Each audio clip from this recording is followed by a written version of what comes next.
ہیں اور صاحب الخلاصہ فرماتے ہیں فعلی المفتی ان یمیل الی الوجہ الذی یمنع التکفیر تحسینا للظن بالمسلم۔ فرمایا کہ مفتی پر واجب یہ ہے کہ وہ صرف ایک وجہ جو اس کے کافر ہونے سے روکتی ہے اس کو اپنائے اور کفر کو واجب کرنے والی بے شمار وجوہ کو چھوڑ دے۔ کثیر وجوہ جن سے وجوب کفر ہوتا ہے چھوڑ دے، اور ایک وجہ یا دلیل یا سبب جس سے وہ کفر کے فتوے سے بچتا ہے اس کو اپنا لے۔ اس میں حسن ظن ہے۔ اور پھر آپ فرماتے ہیں وَفِي التَّتَارخانیہ، فتاوی تاتارخانیہ میں ہے لا یکفر بالمحتمل لأن الکفر نہایۃ فی العقوبہ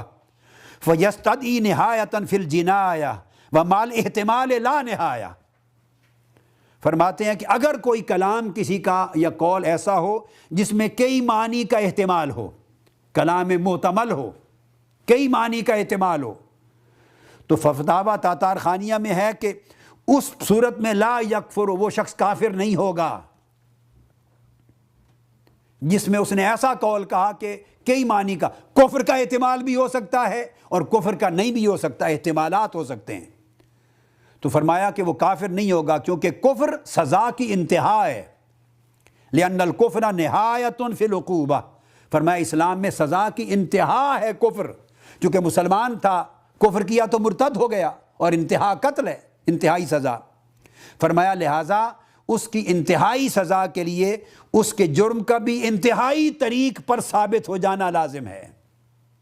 انتہائی طریق پر۔ اور انتہائی طریق سے مطلب یہ ہے کہ نہ کوئی شک رہے، نہ کوئی احتمال رہے، نہ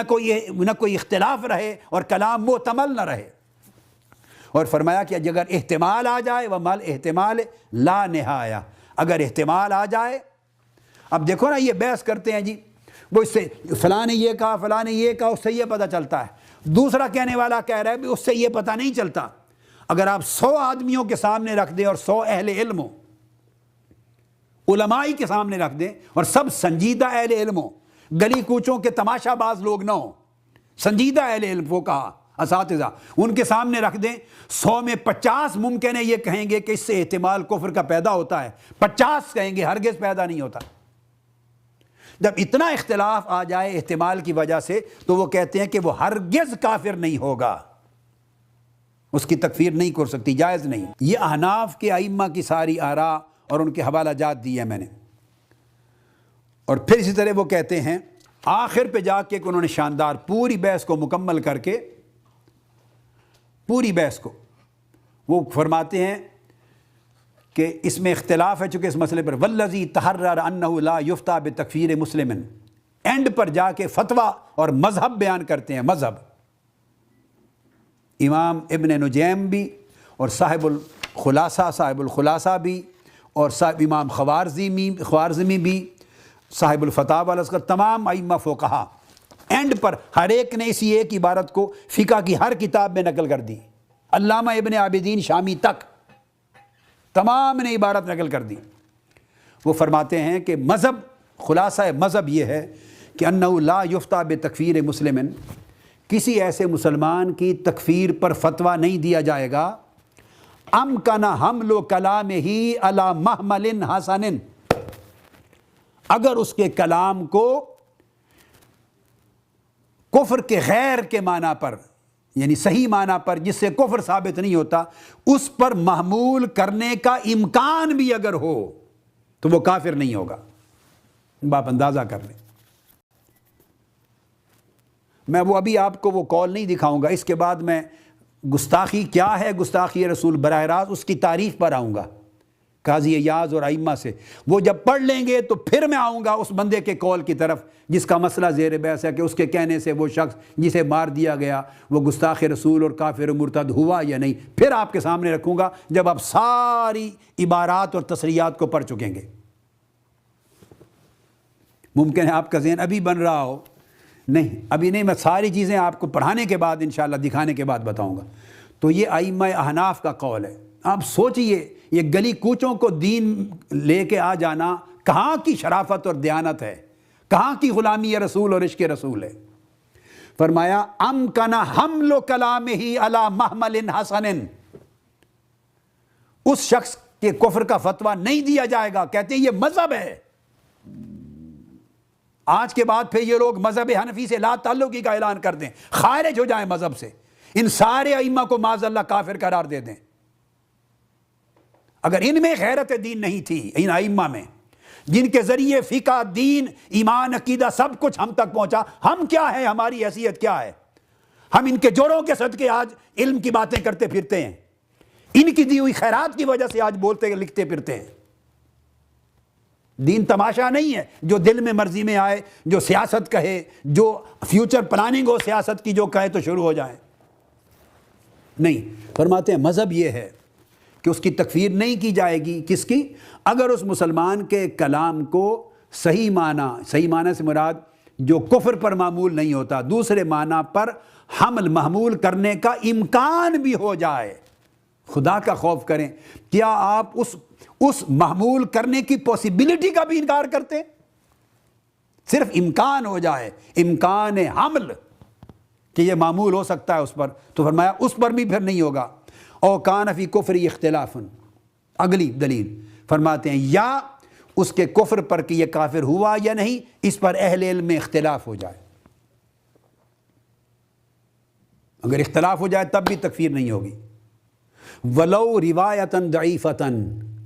خواہ اس کے عدم کفر کی جو روایت اور قول ضعیف ہی کیوں نہ ہو، ضعیف روایت کے ساتھ ہی ہو مگر اختلاف پایا جائے،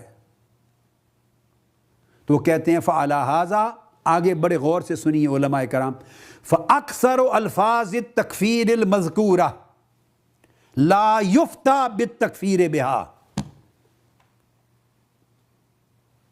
یہ متن ہے سارا کا سارا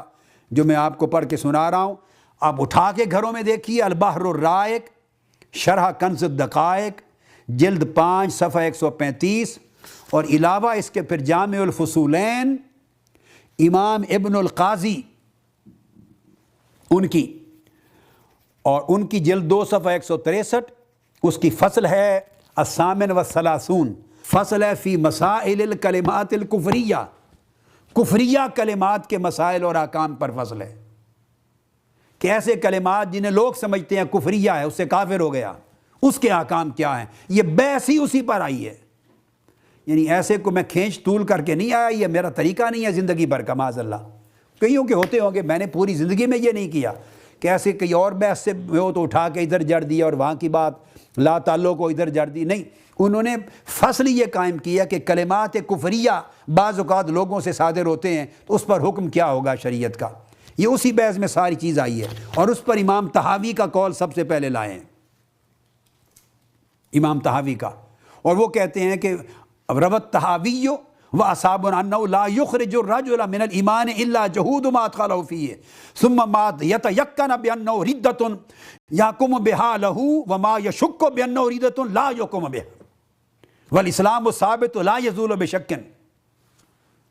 یہ ساری بحث کو کر کے ان تمام کتب میں تو اینڈ پر وہ جو لائے ہیں، وہ میں قول آپ کو جو بتا رہا تھا جہاں انہوں نے پورا مذہب دیا ہے، وہ فرماتے ہیں کہ اگر کفر میں غیر کفر کے معنی پر محمول کرنے کا احتمال اور امکان ہو تب بھی تکفیر نہیں ہوگی، اس کے کفر پر اہل علم فقہا میں اختلاف ہو جائے تب بھی تکفیر نہیں ہوگی، خواہ روایت ضعیف ہی کیوں نہ ہو عدم کفر کی، اس کو قبول کیا جائے گا۔ اور اب آخری جملہ جس پر انہوں نے بالکل فائنل ججمنٹ دے دی ہے وہ یہ فرماتے ہیں فعلی ھذا، اس اصول کے تحت فاکثر الفاظ التکفیر المذکورہ، فرماتے ہیں جو اکثر الفاظ جو تکفیر کے سمجھے جاتے ہیں المذکورہ، ان کا تفصیل انہوں نے بیان کی ہیں، کئی مثالیں دی ہیں، چونکہ کلمات کفریہ کی فصل تھی، تو اکثر الفاظ جن پر تکفیر کی جاتی ہے، جنہیں کلمات کفریہ سمجھا جاتا ہے، وہ فرماتے ہیں لا یفتیٰ بالتکفیر بہا، ان میں سے اکثر الفاظ اور کلمات جو کفریہ کہے جاتے سمجھے جاتے ہیں ان پر تکفیر نہیں کی جائے گی، کیونکہ اکثر الفاظ اور کلمات وہ ہیں جن میں احتمالات ہوتے ہیں مختلف معنی میں، جن کے اختلاف ہوتے ہیں، خواہ بروایت ضعیفہ ہو، جن میں کئی اور معنی پر محمول کرنے کے امکانات ہوتے ہیں، تکفیر لا یفتیٰ بالتکفیر بہا۔ اور آگے اینڈ پر لکھتے ہیں وَلَقَدْ أَلْزَمْتُ نَفْسِي أَنْ لَا أُفْتِجَ بِشَيْءٍ مِّنْهَا، اور فرماتے ہیں اس وجہ سے میں نے ہمیشہ التزام کیا ہے اور اپنے اوپر واجب کیا ہے کہ میں ان میں سے کسی کلمہ پر بھی کفر کا فتویٰ نہ دوں۔ وَلَقَدْ أَلْزَمْتُ نَفْسِي أَنْ لَا أُفْتِجَ بِشَيْءٍ مِّنْهَا، انہی دلائل کی بنا پر میں نے اپنے اوپر لازم کیا ہے۔ امام فرماتے ہیں کل ائمہ جنہوں نے امام طحاوی سے لے کر امام ابن نجیم اور امام خارزمی تک کہ لازم کیا ہے کہ میں اس وجہ سے ان میں سے اکثر جو کلمات ہیں کفریہ ان کی وجہ سے کفر کا فتویٰ نہیں دیتا، اس کے اسباب بیان کر دیے انہوں نے۔